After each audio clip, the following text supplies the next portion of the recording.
എൻ്റെ പേര് റോസന്ന. ഞാൻ എറണാകുളം ജില്ലയിൽ വരാപ്പുഴ എന്ന് പറയുന്ന സ്ഥലത്താണ് വരുന്നത്. ഞാൻ എൻ്റെ 4 മാസമായ കുഞ്ഞിന് വേണ്ടി സാക്ഷ്യം പറയാൻ വന്നതാണ്.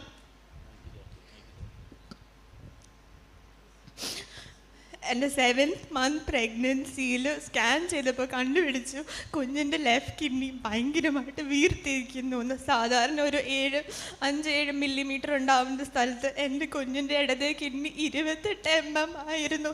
അപ്പോൾ ഡോക്ടർ പറഞ്ഞു ഇതിന്. അപ്പോഴത്തന്നെ ആസ്റ്റർ മെഡിസിറ്റിയിലായിരുന്നു. അപ്പോൾ സർജനെ കാണാൻ പറഞ്ഞു. അവൻ ജനിക്കുന്നതിന് മുമ്പ് തന്നെ അവൻ്റെ സർജറി ചെയ്യണമെന്ന് വിധിക്കപ്പെട്ടായിരുന്നു. അപ്പോൾ ഒരു കുഞ്ഞ് ജനിക്കുന്ന സന്തോഷത്തേക്കാൾ അവൻ ജനിച്ച് കഴിയുമ്പോൾ അവൻ്റെ ഭാവിയിലുള്ള ജീവിതം എങ്ങനെയായിരിക്കും എന്നതിനെക്കുറിച്ചായിരുന്നു ഞങ്ങളുടെ ആദ്യം. ജൂലൈ ആണ് അവൻ ജനിച്ചത്.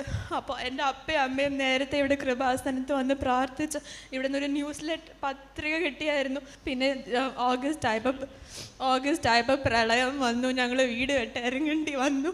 അപ്പോൾ ന്യൂസ് ലെറ്റർ എടുക്കാൻ പറ്റിയില്ല. പിന്നെ 3 മാസം കഴിഞ്ഞ് സ്കാൻ ചെയ്യാൻ കുഞ്ഞിന് 3 മാസം ആവട്ടെ, അത് കഴിഞ്ഞിട്ട് നമുക്ക് സർജറി ചെയ്യാം, അവൻ കുറച്ചും കൂടി വലുതാവട്ടെ എന്ന് പറഞ്ഞു. 3 മാസം ഞങ്ങൾ സ്കാൻ ചെയ്യാൻ പോയി. അപ്പോഴും ഇത് 28 മില്ലിമീറ്റർ ആയിട്ട് എന്നെ നിൽക്കുന്നുണ്ടായിരുന്നു. പിന്നെ വേറൊരു സ്കാൻ കൂടി ചെയ്തായിരുന്നു. അതിൽ കിഡ്നിക്ക് എത്ര പ്രവർത്തനം ഉണ്ടെന്ന് അറിയാൻ വേണ്ടിയിട്ടുള്ള സ്കാനായിരുന്നു. അപ്പോൾ അവന് ഇടതേ കിഡ്നിക്ക് ആകെ 11% മാത്രമേ പ്രവർത്തനം ഉണ്ടായിരുന്നുള്ളൂ. വലതേ കിഡ്നിയായിരുന്നു എല്ലാ പ്രവർത്തനവും ചെയ്തുകൊണ്ടിരുന്നത്. അപ്പോൾ ഡോക്ടർ പറഞ്ഞു സാധാരണ രീതിയിൽ 10% അല്ലെങ്കിൽ അതിന് താഴെയാണ് പ്രവർത്തനമെങ്കിൽ ഞങ്ങൾ ആ കിഡ്നീനെ മുറിച്ച് മാറ്റും. എന്നാലും പറഞ്ഞുകൊണ്ടിരുന്നു, എന്നാലും കുഴപ്പമില്ല, അവൻ സാധാരണ ആൾക്കാരെ പോലെ തന്നെ ജീവിക്കും. അപ്പം ഞാൻ വിചാരിച്ചു ജീവിതം തുടങ്ങിയിട്ടും കൂടി പോലും ഇല്ലാത്തൊരു കുഞ്ഞിന് ഒരു കിഡ്നി. ദൈവത്തിൻ്റെ സൃഷ്ടിയിൽ നമുക്ക് എല്ലാവർക്കും 2 കിഡ്നിയാണ് വേണ്ടത്. അത് 2 കിഡ്നി ആവശ്യമില്ലെങ്കിൽ പിന്നെ ദൈവം തന്നെ അങ്ങനെ ഉണ്ടാക്കില്ലല്ലോ എന്ന് പ്രാർത്ഥിച്ചു. ഞാൻ എൻ്റെ ഭർത്താവിൻ്റെ അടുത്ത് പറഞ്ഞു, ഒരു കിഡ്നിയാണ് ചോദിച്ചിരുന്നെങ്കിൽ നമുക്കുള്ളത് എടുത്ത് മാറ്റി കൊടുക്കായിരുന്നു, നമുക്ക് 2 പേർക്കും മാച്ചായി നമുക്ക് എടുത്ത് കൊടുക്കാൻ ഞാൻ ഭർത്താവിൻ്റെ അടുത്ത് പലപ്പോഴും പറയുമായിരുന്നു. പക്ഷെ എന്നാലും ഡോക്ടേഴ്സ് അതൊന്നും പറഞ്ഞില്ല, മുറിച്ച് മാറ്റണം എന്ന് തന്നെ പറഞ്ഞു. അപ്പോൾ ഞങ്ങൾ ഡേറ്റ് December 5 സർജറിക്ക് ഞങ്ങൾ ഫിക്സ് ചെയ്തു. അപ്പോൾ December 1 ശനിയാഴ്ചയായിരുന്നു. അപ്പോൾ ഞാൻ പറഞ്ഞു എനിക്ക് കൃപാസനത്തിൽ പോകണം. അപ്പോൾ അന്ന് ശനിയാഴ്ചയാണ്, മാതാവിൻ്റെ ദിവസമാണ്. അപ്പോൾ ഞങ്ങളുടെ ഉള്ളിൽ ഇവിടെ ഭയങ്കര തിരക്കായിരിക്കും, ചെറിയ കുഞ്ഞിനെ കൊണ്ട് എങ്ങനെയാണ് വരാൻ പറ്റുന്നതെന്നൊക്കെ ഞങ്ങൾ വിചാരിച്ചു. പക്ഷെ എന്നാലും ഞങ്ങളിവിടെ വന്നു. ഞങ്ങളിവിടെ എത്തിയപ്പോൾ 4:45 സമയം. അപ്പോൾ കൗണ്ടറിലിരിക്കുന്ന ഒരു കൊച്ചു പറഞ്ഞു, ചേച്ചി ഉടമ്പടി എടുക്കുന്ന സമയം കഴിഞ്ഞു എന്ന് പറഞ്ഞു. അപ്പോൾ എന്നാലും ആർക്ക് വേണ്ടിയാണെന്ന് ചോദിച്ചു. ഞാൻ പറഞ്ഞു കുഞ്ഞിന് വേണ്ടിയാന്ന് പറഞ്ഞു. അപ്പോൾ ഉടനെ തന്നെ ഉള്ളിൽ ചെന്ന കൗൺസിലർ അടുത്ത് ചോദിച്ചു, എന്നാൽ ശരി ചേച്ചി വാന്ന് പറഞ്ഞു. ഞാനമ്മ ചേച്ചിയായിരുന്നു എൻ്റെ കൗൺസിലർ. ഞങ്ങൾ അന്ന് വൈകുന്നേരം ആകെ 7 പേര് മാത്രമേ ഉണ്ടായിരുന്നുള്ളൂ ഉടമ്പടി എടുക്കാൻ. അപ്പോൾ അതുകൊണ്ട് നല്ലൊരു കൗൺസിലിങ്ങും നന്നായി ഉടമ്പടി എടുക്കാൻ പറ്റി.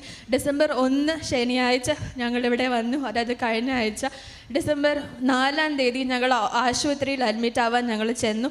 അപ്പം അതിന് മുമ്പ് ഒരാഴ്ച ഞാൻ പറഞ്ഞിരുന്നു ഡോക്ടർ ഒരു പ്രാവശ്യം കൂടി ഒന്ന് സ്കാൻ ചെയ്തിട്ട് പിന്നെ അവന് സർജറി ചെയ്താൽ മതി, ലാപ്രോസ്കോപ്പി എല്ലാം തുറന്ന് തന്നെ ചെയ്യണം എന്ന് പറഞ്ഞു. അപ്പോൾ ഡോക്ടർ പറഞ്ഞു, നല്ല ഡോക്ടറായിരുന്നു. ഡോക്ടർ പറഞ്ഞു സാരമില്ല, അവസാനമാകുമ്പോഴത്തേക്ക് എല്ലാവരും ചോദിക്കുന്നതാണ് ഒന്നും കൂടി സ്കാൻ ചെയ്തെന്ന്. പക്ഷെ ഞാൻ ഒരു കാര്യം മാത്രമേ പറഞ്ഞുള്ളൂ, കുറേ പേര് പ്രാർത്ഥിക്കുന്നുണ്ടെന്ന്. അപ്പം അന്ന് ഞങ്ങൾ അൾട്രാസൗണ്ട് ചെയ്യാൻ വേണ്ടി ആ മുറി December 1 ശനിയാഴ്ച ഞങ്ങളിവിടെ വന്നു. അപ്പം ഉടമ്പടി തൈലവും അവൻ്റെ മേൽ പുരട്ടി പ്രാർത്ഥിച്ചു. ഫേസ്ബുക്കിലൂടെ എല്ലാ സാക്ഷ്യങ്ങളും കാണുന്നതും അവൻ്റെ അടുത്തിരുത്ത് ഞാൻ കണ്ടു. പിന്നെ ഞങ്ങൾ പിന്നെയും പത്രിക ഞങ്ങൾ കിട്ടി. അവന് ഓരോ സാക്ഷ്യം, ആ പത്രികയിലുള്ള ഓരോ സാക്ഷ്യം അവന് കഥ പറയുന്ന പോലെ ഞങ്ങൾ പറഞ്ഞു കൊടുത്തു. അപ്പം ഞാൻ ഉടമ്പടി അനുഗ്രഹിച്ചു. ഇപ്പം ഞാൻ കഴിച്ചു.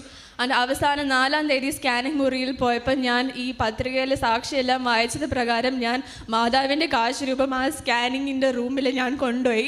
അപ്പം അവൻ ഇങ്ങനെ തിരിച്ച് കിടത്തണം സ്കാൻ ചെയ്യാൻ വേണ്ടി. നമ്മുടെ കിഡ്നി നമ്മൾ പുറകിലാണ്. അപ്പോൾ ആ മാതാവിൻ്റെ കാശ് രൂപം അവൻ്റെ പുറകിലായിട്ട് ഞാൻ അങ്ങനെ പിടിച്ചു.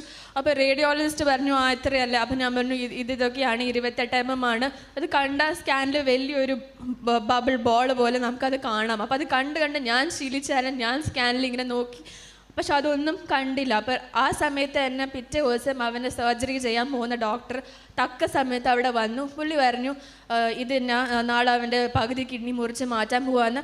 ഓപ്പറേഷൻ ചെയ്താലും ഇതൊരു എന്താ പറയുക, സൗഖ്യം പ്രാപിക്കില്ല എന്ന് പറഞ്ഞു. ഉള്ള പ്രവർത്തനം നിലനിർത്തി കൊണ്ടുപോകാൻ വേണ്ടി മാത്രമാണ് ഓപ്പറേഷൻ ചെയ്യുന്നത്.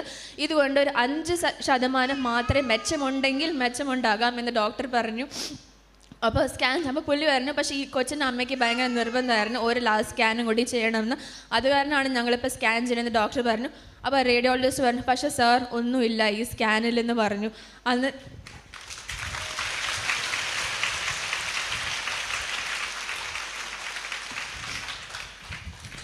പിന്നെ ഡോക്ടർ പറഞ്ഞു ഇത് വലിയൊരു അത്ഭുതമാണ്. ഡോക്ടർ എന്ന നിലയിൽ ആ ഒരു ആശുപത്രിയിൽ വെച്ച ഒരു ഡോക്ടർ പറയേണ്ട കാര്യമല്ല, ഒരു അത്ഭുതമാണ്. പക്ഷെ ഡോക്ടർ പറഞ്ഞു അത്ഭുതമാണ്. പിന്നെ ഞങ്ങൾ ചെന്ന് പുള്ളീനെ ക്യാബിനിൽ കണ്ടപ്പോൾ ഡോക്ടർ പറഞ്ഞു, എനിക്കിപ്പോൾ പൂർണ്ണ വിശ്വാസമായി നമുക്ക് വേണ്ടി മുകളിൽ ഒരാൾ നമുക്ക് വേണ്ടി വളരെ കഷ്ടപ്പെട്ട് പ്രാർത്ഥിക്കുന്നു.